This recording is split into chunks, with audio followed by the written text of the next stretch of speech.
आबिद हुसैन शेख, आपका खैर मकदम है। 4 टीवी न्यूज। कर्नाटक एक्सप्रेस में दंगाइयों को नहीं छोड़ेगी सरकार, राज्य को गुंडा राज्य करने पर तुले हैं कांग्रेस, केएस ईश्वरप्पा।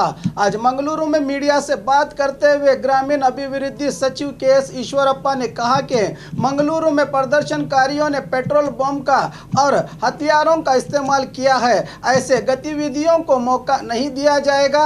राज्य की संपत्ति को नुकसान पहुंचाने वालों को बख्शा नहीं जाएगा। इंसानियत के तहत गोलीबारी में मरने वालों को परिहार दिया जा रहा था, मगर पता चला कि वो भी अपराधी थे, इसलिए परिहार रोका गया है। जांच के बाद अगर साबित होगा कि वो अपराधी नहीं हैं तो इन्हें परिहार दिया जाएगा, कहा ईश्वरप्पा ने। गोलीबार में मरने वाले अपराधी थे, एक तरफ खुद ही कह रहे हैं कि गोलीबार में मरने वाले अपराधी थे, तो फिर जांच का नाटक किस लिए, सवाल उठा रही है जनता।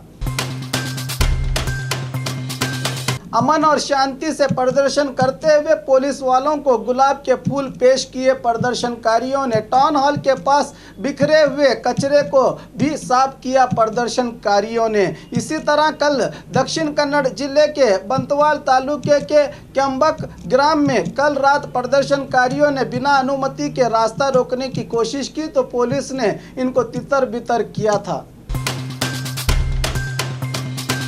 एस अंगारा, नारायणगौड़ा, के गोपालಯ್ಯ, एसटी सोमशेखर सहित उमेश कत्ती और दूसरे विधायकों को मंत्री बनाया जाएगा। अब वक्कलिग समुदाय के विधायकों की संख्या बढ़ने के आसार नजर आ रहे हैं। ये भी कहा जा रहा है कि बीजेपी राज्य अध्यक्ष स्थान के लिए आर अशोक का नाम लिया जा रहा है। उपचुनाव में हारने वाले एमटीबी नागराज और विश्वनाथ को स्थान मिलेगा या नहीं, इसका फैसला अभी नहीं हुआ है। बहरहाल संक्रांति को सीएम येडियुरप्पा क्रांति लाने जा रहे हैं।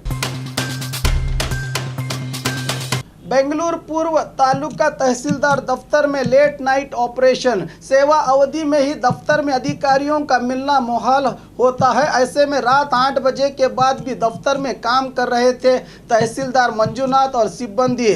सरकारी जमीन को गैर कानूनी तौर पर बेचने के आरोप में सस्पेंड होने वाले तेजस और स्पेशल तहसीलदार शिव कुमार यहाँ दिखाई दिए, जिसके कारण शक पैदा हो रहा है कि अब दफ्तर में ऐसा कौन सा जरूरी काम निपटाया गया तो अधिकारी ही बता सकते हैं। मंदिर की मूर्ति को लेकर पुजारी और ट्रस्टियों के बीच घमासान। बल्लारी तालुका के बंकल्लू ग्राम की प्रसिद्ध दुर्गम्मा देवस्थान में मूर्ति को लेकर पुजारी और देवस्थान के ट्रस्टियों के सदस्यों के बीच तू मैं हुई। पुजारी कहते हैं कि पुरानी मूर्ति ही काफ़ी है, जबकि ट्रस्टी सदस्य कह रहे हैं कि देवस्थान में दुर्गम्मा देवी की नई मूर्ति बिठाई जाएगी। 2009 में नए देवस्थान बनाया गया है। इस बीच अगले महीने नई मूर्ति बिठाने के लिए ट्रस्ट सदस्य तैयारी कर रहे हैं। ग्रामस्थ भी पुजारी का साथ दे रहे हैं। ट्रस्ट सदस्यों पर आरोप लगा रहे हैं कि ये लोग अपनी मनमानी कर रहे हैं, जिसके कारण पिछले 1 साल से दुर्गम्मा देवी का यात्रा उत्सव भी नहीं मनाया गया। इन दोनों के बीच भक्तों को काफी तकलीफ हो रही है। 5 नकली एंटी करप्शन ब्यूरो अधिकारी असली पुलिस की गिरफ्त में। अपने आप को एसीबी अधिकारी बताकर लोगों से रुपया वसूलने वाले 5 आरोपियों को चित्रदुर्ग जिले के हिरियूर पुलिस ने गिरफ्तार कर लिया है। अरुण, चिदानंद, हैदर, मुर्गेप्पा और रजनी नामक आरोपियों से बड़े पैमाने पर सोना, मोबाइल और 52,000 नकद रुपया जब्त किया गया है। कहा जा रहा है कि इन आरोपियों ने एलटी रंगप्पा नामक इंजीनियर को एसीबी अधिकारी बताकर रंगप्पा से 1,24,000 वसूले थे। कुर्सी 1 दावेदार 2। बेंगलुरु बीडीए में हंगामा। बीडीए में कार्यरत बाबू को डीएस ओहदे से निकाला गया, इनकी जगह चिदानंद आए। बाबू ने कोर्ट का आदेश लाया तो चिदानंद कुर्सी छोड़ने से इनकार करने लगे। इसी को लेकर दोनों अधिकारियों में तू मैं हुई। अब बीडीए जैसे जनता की सेवा करने वाले दफ्तर में हंगामा हुआ तो जनता के काम में अड़चन पैदा हुई, तो बीडीए कमिश्नर डॉक्टर जीसी प्रकाश ने दोनों अधिकारियों की क्लास ली और कोर्ट के आदेश के तहत चिदानंद को कुर्सी से उठाकर एमएन बाबू को कुर्सी पर बिठाया। चिदानंद को चेतावनी दी कि कोर्ट के आदेश का पालन किया जाए। रोज दफ्तर में ऐसे झगड़ेंगे तो जनता के सामने बीडीए की छवि को नुकसान पहुंचेगा। अब देखना है कि चिदानंद कोर्ट से क्या आदेश लाते हैं।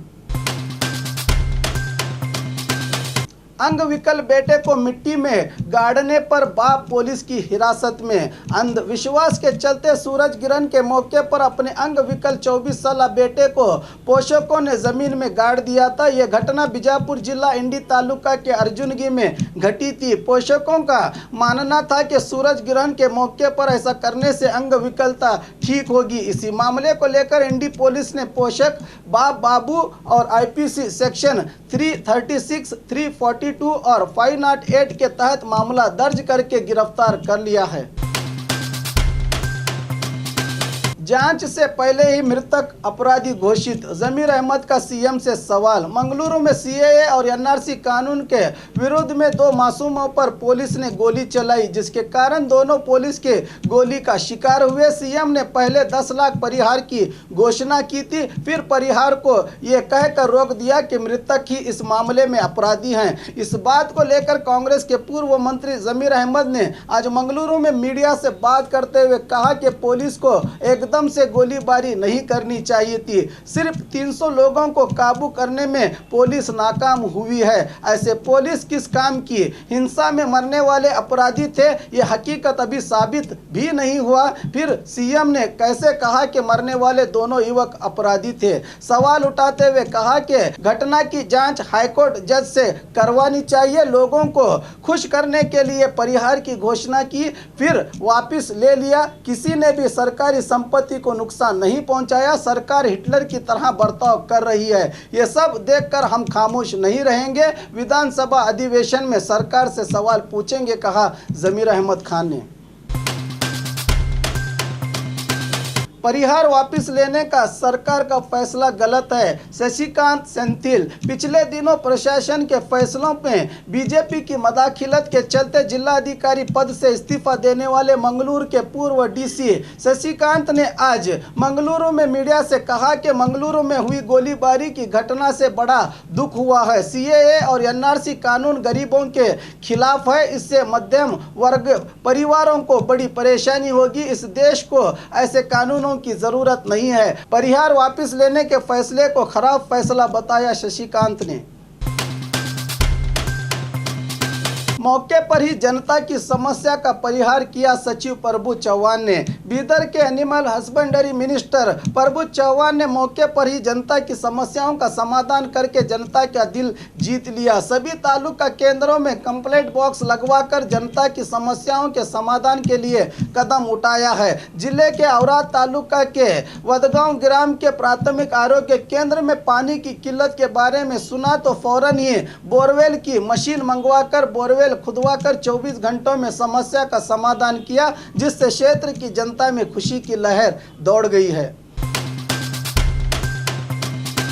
पौरत्व कानून के खुलासे के लिए पीएम को चाहिए कि सभी पक्षों के मुख्यमंत्रियों की सभा बुलवाएं। एच विश्वनाथ आज मैसूर के पत्रिका भवन में मीडिया से बात करते हुए उपचुनाव में बीजेपी टिकट पर चुनाव लड़कर हारने वाले एच विश्वनाथ ने मीडिया से कहा कि पौरत्व कानून को लेकर देश भर में हिंसा की घटनाएं घट रही हैं। ये देश के लिए ठीक नहीं है। अब इस कानून को लेकर कौन वोट बैंक की सियासत कर रहा है पता नहीं चल रहा। इस कानून को क्यों लाया गया है इसकी खुलेआम चर्चा नहीं हो रही। सिर्फ हिंसा की घटनाएं घट रही है। पीएम को चाहिए कि सभी पक्षों के मुख्यमंत्रियों की सभा बुलवाकर पौरत्व के कानून का खुलासा करे। देश के हित के लिए इस कानून को मान लेना चाहिए, कहा विश्वनाथ ने।